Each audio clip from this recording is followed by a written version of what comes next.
Ever wish your business had a superpower, something Uh-huh. that could turn past misfortunes into future advantages?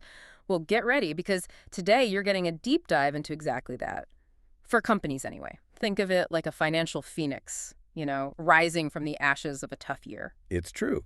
Our mission today really is to demystify the somewhat complex world of net operating losses or NOLs and also capital loss limitations. NOLs and capital losses, got it. Exactly.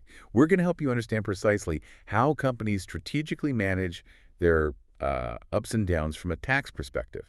We've got a stack of tax code excerpts and examples here to guide So us. you'll walk away actually understanding it, not just hearing jargon. That's the goal. Well informed, but hopefully without the headache. Okay, let's unpack this then. We're diving into some really important concepts. Things that allow businesses to sort of smooth out their taxable income over time, especially if they've had a rough patch. Hmm. It's all about how those past losses can create, genuine tax relief now and potentially well into the future. Let's jump straight into the core of it. Net operating losses. Can you give us the quick rundown? What exactly is an NOL for a business? Okay, so essentially an NOL means that in a given year, a company's allowable deductions, they actually exceed its gross income. More expenses than income, basically. Right. And when that happens, instead of just, wiping their hands and saying, oh, well, tough year, they get to claim that excess loss as a deduction.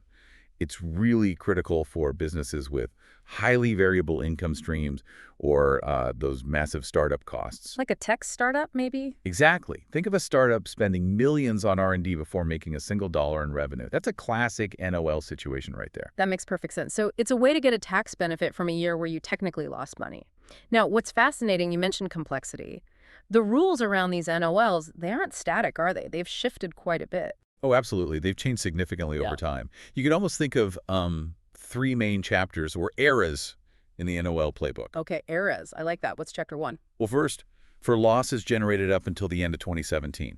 So tax years ending on or before December 31st, 2017, these NOLs were like a short, powerful burst. How so? Companies would carry them back 2 years and forward 20 years.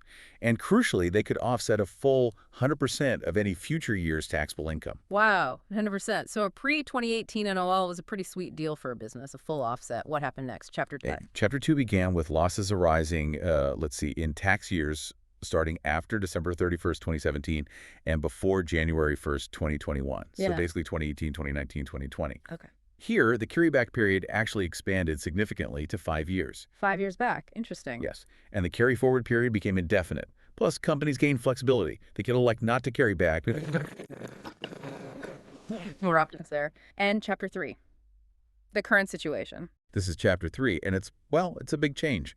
For NOLs arising in 2021 and beyond, there's no carryback at all. Zero. No carryback, just forward. Just forward. But again, that carry forward is indefinite. The key takeaway from all these shifts, for you listening, is that the timing of when a company incurs a loss drastically impacts its tax utility. A loss from, say, 2017 behaves very differently from one incurred today. That's a great way to put it. So a company could have two identical losses in dollar terms, but depending on the year, their tax situation could look completely different. Nicely. Now, let's talk about limitations, because it's not just about when you can use the loss, but how much income it can offset, right? I know there's a big twist that came in recently. You're absolutely right. Those pre-2018 NOLs, the Chapter 1 losses, they're still gold. They can offset 100% of future taxable income. Still 100% for the old ones. Yes. And for a few years, 2018, 2019, and 2020, even those Chapter 2 post-2017 NOLs could also offset 100% of taxable income. But then came the big change. This is where it gets really interesting for companies navigating these rules today, isn't it? Absolutely. Here it is. Starting in 2021, any NOL carry forwards generated in those post-2017 tax years, so Chapter 2 and Chapter 3 NOLs, they face a significant cap. Okay, what's the cap? They can only offset 80% of the future year's taxable income. Only 80%, not 100. Correct. And here's an important bit of nuance. This 80% limitation kicks in after you've already deducted any pre-2018 NOL carryforwards you might have. Ah, okay, so order matters. If a company has both old and new NOLs, they use the old ones first. Right, the 100% ones. And then they apply the newer ones, but only up to that 80% ceiling on whatever taxable income is left. Exactly. Wow, that sounds like it could really impact cash flow planning. I mean, you can't just zero out your tax bill anymore with newer losses. That's precisely it. This 80% limit isn't just some minor tax rule tweak. It's a fundamental shift in how companies manage their recovery from losses. How so? Well, instead of a potentially quick full offset, they now have to factor in a longer, more gradual tax benefit. This can significantly influence investment decisions, cash flow projections, their ability to rebound. It forces a different kind of planning. It really does. It Yeah. forces a mindset shift from maybe big bang tax savings to more of a steady trickle approach. That's a powerful point. Really changes the strategic calculus. Okay, let's zoom in now on some specific points, some nuances. When a corporation is actually calculating its NOL for a given year, there are four key things to note. What's the first one? Okay, first one's pretty straightforward.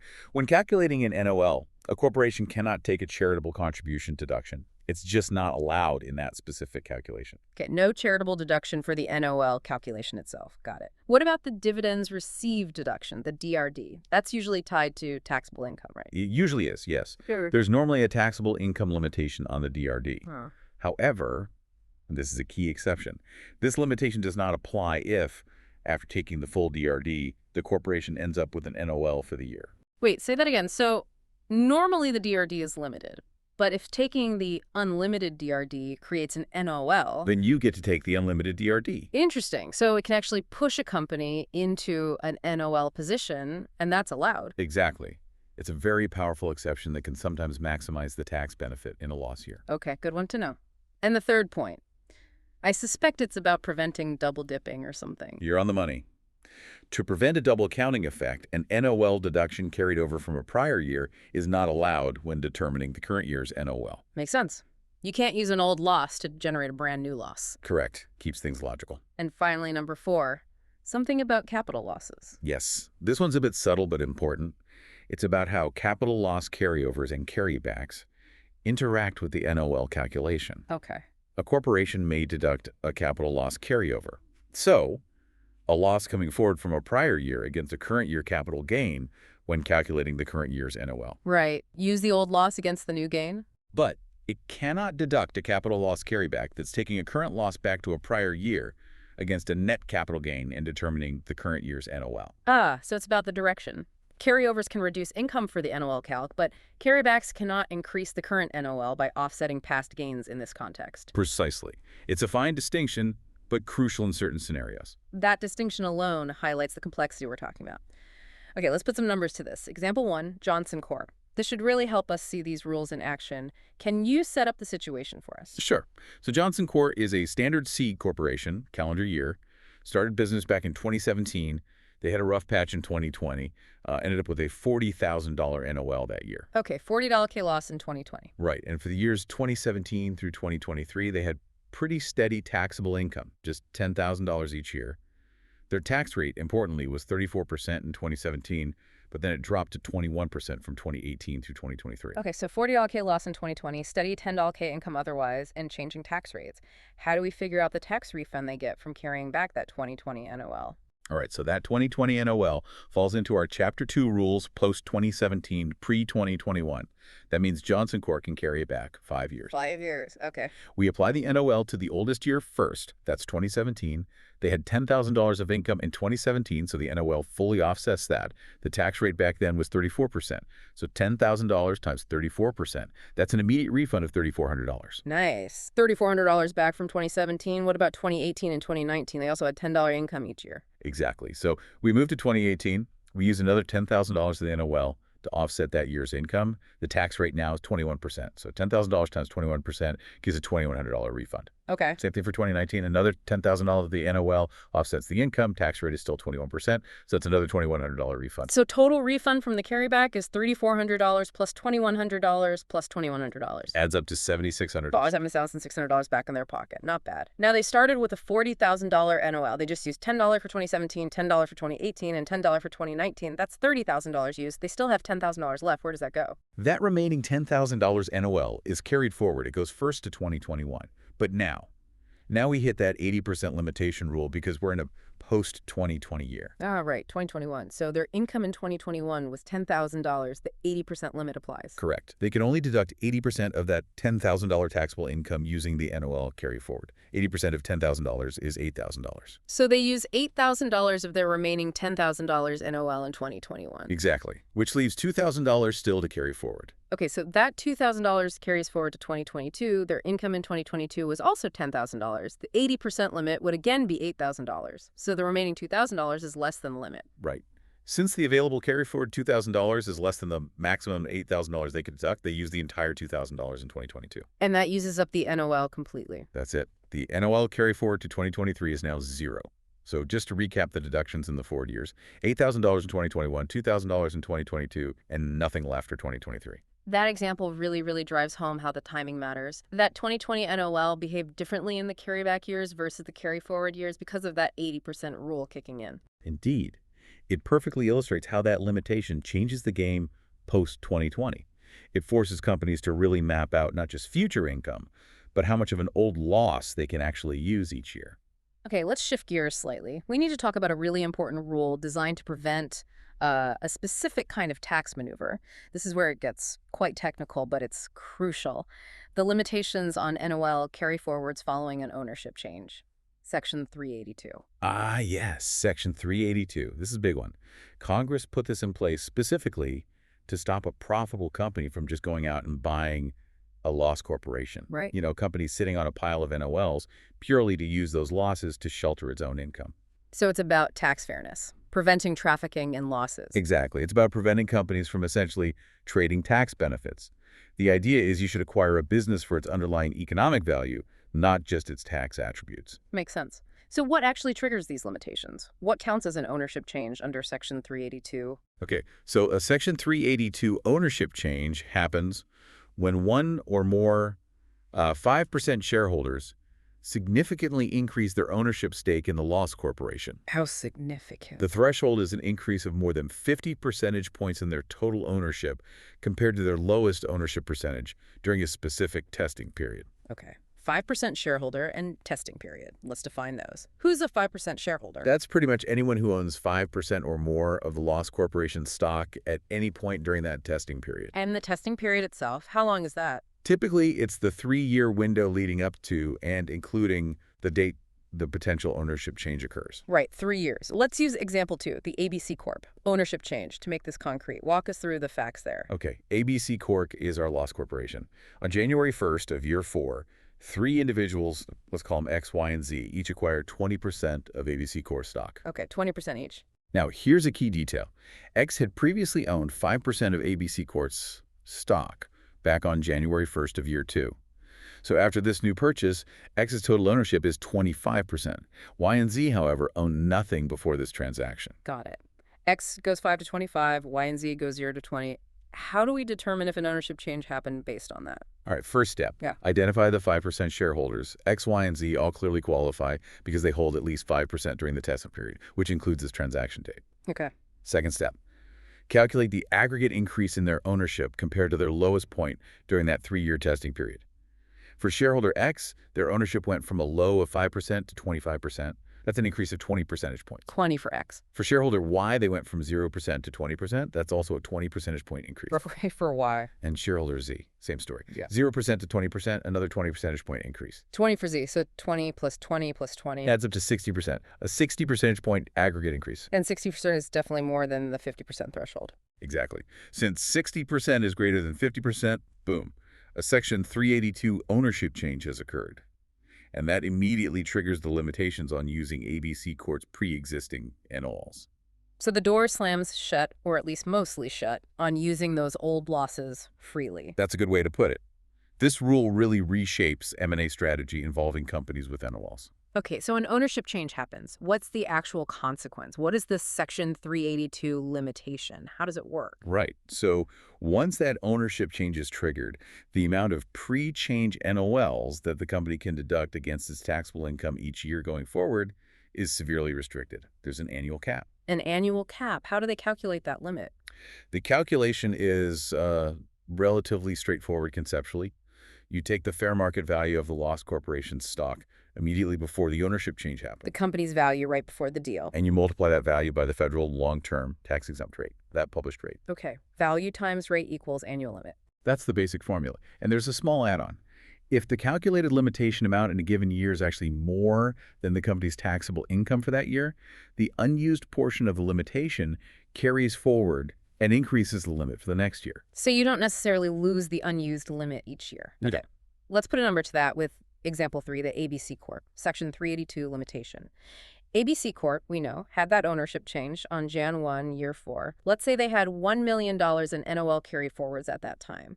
The company's value just before the change was $3 million, and the relevant federal rate was 2%. What's the calculation? Okay, simple multiplication here. We take the $3 million fair market value and multiply it by the 2% rate.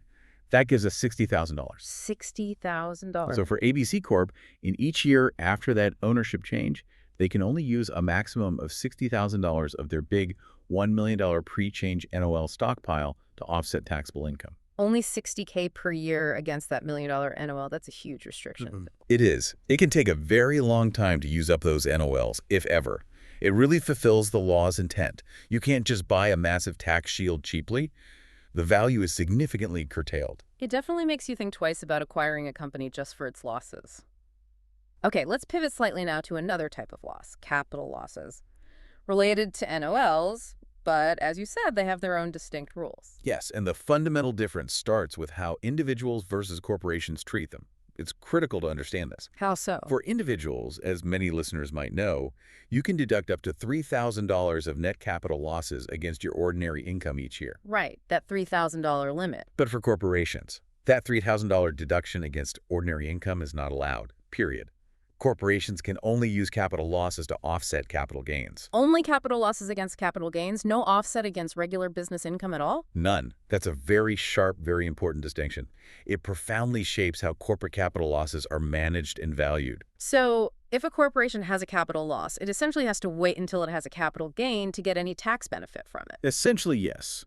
The rules for corporations are: net capital losses are carried back 3 years and forward 5 years. 3 back, 5 forward. That's different from the NOL carryback forward periods we discussed. It is. And they are always carried over or back as short-term capital losses, regardless of whether they were originally short-term or long-term. And again, the key point: applied only against capital gains. Okay, very specific rules. Let's use example 4, the Lane Corp. Capital loss carryover with NOL to see how it can interact, maybe indirectly, with NOLs. What's the scenario for Lane Corp? All right, Lane Corp. In the current year, they have $400,000 in gross income. Importantly, that includes a $150,000 capital gain. They also have $500,000 in operating expenses. And sitting on their books, they have an unexpired capital loss carryover from a prior year of $20,000. Okay, $400K income, $150K capital gain, $500K expenses, and a $20K capital loss carryover. How does that $20K carryover come into play first when we're figuring out their overall situation, potentially their NOL? Right, so Lane Corp first uses that $20,000 capital loss carryover. Right. What can it offset? Unlike the capital gain. Exactly. It offsets $20,000 of their $150,000 capital gain. So their net capital gain for the year becomes $130,000. This effectively reduces their total gross income for the purpose of the NOL calculation. Okay, so the $400,000 gross income, after netting that capital loss against the capital gain, it becomes $380,000 for the NOL calc. 400K, 20K used against gain equal 380K adjusted gross income. Precisely. The capital loss reduces the capital gain component within gross income. Now, to calculate the potential NOL, we take this adjusted gross income of $380,000 and subtract the operating expenses of $500,000. $380,000 minus $500,000. That's a loss. That results in an NOL of $120,000. Okay, so what's fascinating here, as you pointed out earlier, the capital loss carryover, which can only offset capital gains directly, it actually increased the NOL in this case. That's the interesting interaction.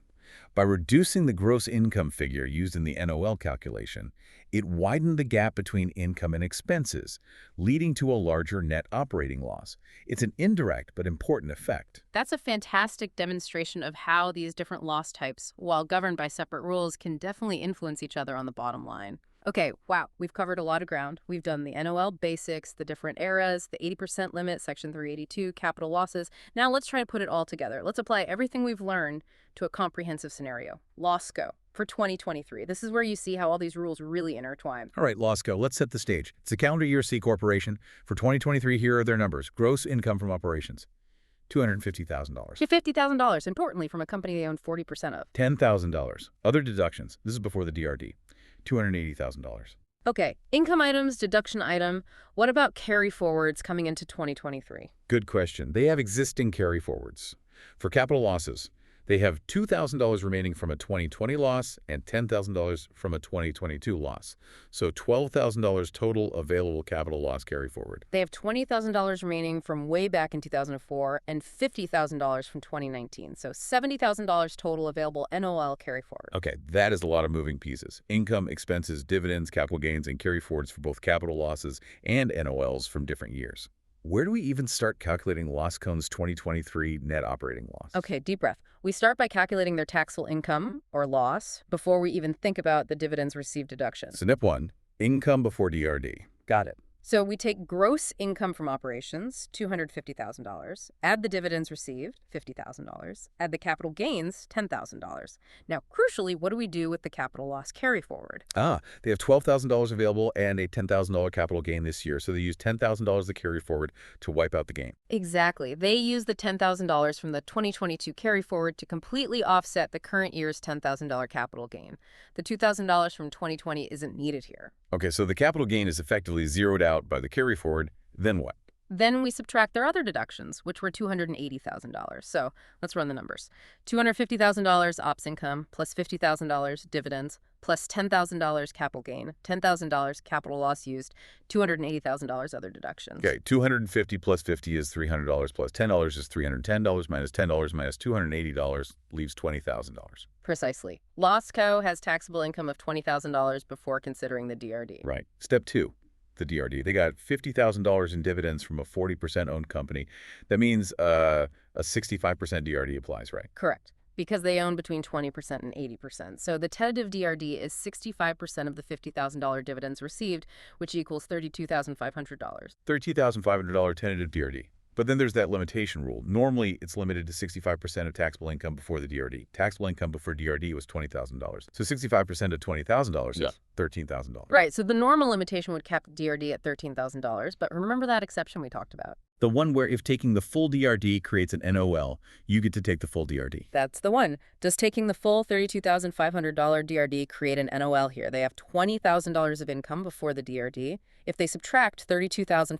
$20,000 minus $32,500 is negative $12,500. Yes, it creates an NOL. Bingo, because taking the full tentative DRD creates an NOL, the limitation does not apply. Losco gets to deduct the full $32,500 DRD. That exception is so important, it completely changes the outcome here. Okay, so they take the full $32,500 DRD. Step 3, calculate the actual 2023 net operating loss. Now it's simple. We take the taxable income before DRD, $20,000, and subtract the full allowed DRD, $32,500. That gives us $12,500. Losco's 2023 net operating loss is $12,500. And just to reiterate that earlier point, can't use old losses to make new ones. Okay, so that's their 2023 result. Now, how does this affect their carry forward schedules going out of 2023? Let's start with capital losses. Okay, capital loss schedule update. They came in with $2,000 from 2020 and $10,000 from 2022. The $2,000 from 2020, that loss is now more than 5 years old, generated in 2020, looking forward from end of 2023.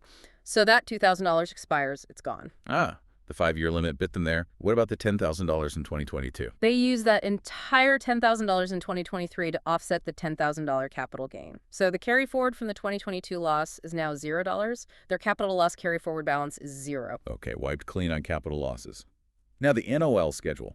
They came in with $20K from 2004 and $50K from 2019. Right. Since they had an NOL in 2023, they didn't use any of those carry forwards. So the $20,000 from 2004 still carries forward. The $50,000 from 2019 still carries forward. And now we add the new one. The $12,500 NOL generated in 2023. Exactly. That gets added to the schedule, ready to be used in future years. So their total NOL carry forward is now $20,000 from '04, plus $50,000 from '19, plus $12,500 from '23. It equals $82,500. Okay, $82,500 total NOL carry forward, but split across different years with different rules attached. So let's say Losco turns a profit in 2024. How would they start using these NOLs? Which one gets deducted first? Good question. They have to follow the ordering rules. First in, first out generally applies, but you also have to consider the expiration dates and the offset limitations. The oldest NOL is the $20,000 from 2004. And that one expires soon, right? 20 years forward from 2004 would be the end of 2024. Oh, wait. 20 years is through 2024. Expires end of 2024. Is that right? Yeah. Pre-TCJA was 20 years. Let's double check the rule. Pre-2018 was carryback 2, carry forward 20. So 2004 NOL would expire after the 2024 tax year. Okay, so it's still usable in 2024. Right, carry forward to 20 years. So it's available for 2024. And crucially, since it was generated before 2018, it can offset 100% of 2024 taxable income up to the $20,000 amount. So they use that one first. Okay, use the 2004 NOL first at 100% offset. Once that's used up, what's next? Then they'd move to the next oldest, which is the $50,000 from 2019. Now, this one was generated after 2017, so it carries forward indefinitely.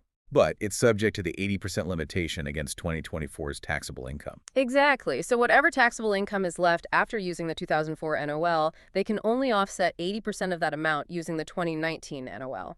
And then if there's still income left and they haven't used up the $50 from 2019, they'd move to the 2023 NOL. Correct. The $12,500 from 2023 would be used last. It also carries forward indefinitely and is also subject to that same 80% limitation against any remaining 2024 taxable income. Wow. So what does this all really mean in practice? It's like managing different buckets of losses with different rules. It is. It means even within a single company's history of losses, you have these different layers of rules dictating the order they're used, how much they can offset, and when they might expire. It really reflects the changing tax policy landscape over the past couple of decades. Okay, we have just navigated quite the labyrinth, I'd say, of tax rules for net operating losses and capital loss limitations.